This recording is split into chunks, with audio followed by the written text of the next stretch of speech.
তিনজন গুহায় আটকে পড়া লোক। একবার তিনজন লোক সফরে বের হয়েছিল। হঠাৎ বৃষ্টি শুরু হলে তারা একটি গুহায় আশ্রয় নিন। কিন্তু পাহাড় থেকে একটি বড় পাথর গড়িয়ে এসে গুহার মুখ বন্ধ করে দেয়। তারা বুঝতে পারল নিজেদের সৎ আমল দ্বারা আল্লাহর কাছে দোয়া করতে হবে। প্রথম জন বলল, হে আল্লাহ, আমি আমার বৃদ্ধ মা বাবাকে দুধ পান করাতাম। একদিন দেরি হয়ে গেলে তারা ঘুমিয়ে পড়েন, কিন্তু আমি তাদের ঘুম ভাঙা পর্যন্ত দাঁড়িয়েছিলাম, অন্য কাউকে দুধ দেইনি।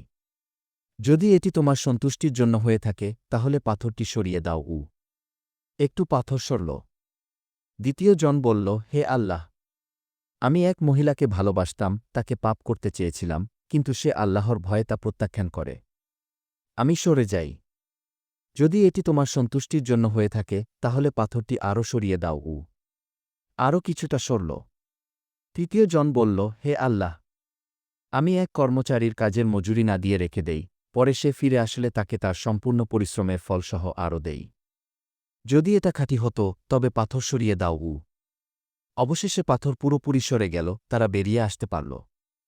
উপসংহার: সৎ আমল মানুষকে বিপদ থেকে মুক্তি দিতে পারে, যদি তা শুধুই আল্লাহর সন্তুষ্টির জন্য হয়।